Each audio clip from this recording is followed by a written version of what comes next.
ಎಫೆಸ್ಯರಿಗೆ ಬರೆದ ಪತ್ರ 2ನೇ ಅಧ್ಯಾಯ 4 ಮತ್ತು 5ನೇ ವಾಕ್ಯ.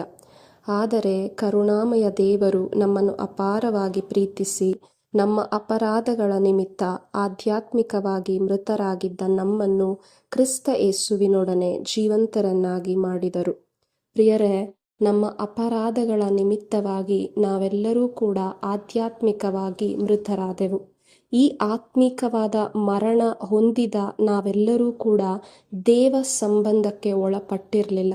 ಏಕೆಂದರೆ ಈ ಲೋಕದಲ್ಲಿ ಯಾವ ರೀತಿಯಲ್ಲಿ ಒಬ್ಬ ಮನುಷ್ಯ ಮೃತ ಹೊಂದಿದಾಗ ಜೀವಂತವಾಗಿರುವ ವ್ಯಕ್ತಿಯೊಂದಿಗೆ ಸಂಬಂಧ ಇರಿಸಿಕೊಳ್ಳೋದಕ್ಕೆ ಸಾಧ್ಯ ಆಗೋದಿಲ್ಲ, ಅದೇ ರೀತಿಯಲ್ಲೇ ನಾವು ಆತ್ಮಿಕವಾಗಿ ಮೃತ ಹೊಂದಿರುವುದರಿಂದ ಜೀವಂತ ದೇವರೊಂದಿಗೆ ಸಂಬಂಧವನ್ನು ಇರಿಸಿಕೊಳ್ಳುವುದಕ್ಕೂ ಮತ್ತು ಅವರ ಪ್ರೀತಿಯನ್ನು ಅನುಭವಿಸುವುದಕ್ಕೂ ಸಾಧ್ಯವಾಗದ ದುರವಸ್ಥೆಯಲ್ಲಿ ನಾವೆಲ್ಲರೂ ಕೂಡ ಇದ್ದೆವು.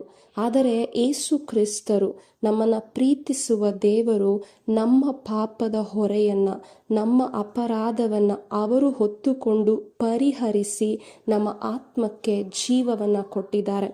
ಈ ಕಾರ್ಯದಲ್ಲಿ ನಾವೆಲ್ಲರೂ ಕೂಡ ವಿಶ್ವಾಸವಿಟ್ಟು ಆತ್ಮದಲ್ಲಿ ಜೀವ ಪಡೆದವರಾಗಿ ಜೀವಂತ ದೇವರೊಂದಿಗೆ ಸಂಬಂಧವನ್ನು ಇರಿಸಿಕೊಂಡು ಆ ದೇವರ ಪ್ರೀತಿಯನ್ನು ಪ್ರತಿದಿನವೂ ಅನುಭವಿಸುತ್ತಾ ಜೀವಿಸುವಂತೆ ಪರಿಶುದ್ಧಾತ್ಮರ ಸಹಾಯವನ್ನು, ಪರಿಶುದ್ಧಾತ್ಮರ ಶಕ್ತಿಯನ್ನು ನಾವು ಈ ಸಮಯದಲ್ಲಿ ಕೇಳೋಣ.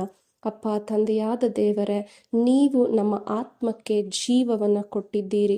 ಈ ಕಾರ್ಯದಲ್ಲಿ ನಾವು ವಿಶ್ವಾಸವಿಟ್ಟು ಇನ್ನು ಮೇಲೆ ದೇವ, ನಾವು ಲೋಕಕ್ಕೂ ಲೌಕಿಕವಾದವುಗಳಿಗೂ ಒಳಗಾಗದೆ ನಿಮ್ಮೊಂದಿಗೆ ಸಂಬಂಧವನ್ನು ಇರಿಸಿಕೊಂಡು ಬದುಕುವಂತೆ ಬೇಕಾದ ಶಕ್ತಿ, ಜ್ಞಾನ ನಮ್ಮಲ್ಲಿ ತುಂಬಲ್ಪಡಲಿ ಎಂದು ಯೇಸು ನಾಮದಲ್ಲಿ ನಾವು ಪ್ರಾರ್ಥಿಸುತ್ತಿದ್ದೇವೆ, ನಮ್ಮ ಒಳ್ಳೆಯ ತಂದೆಯೇ. ಆಮೆನ್.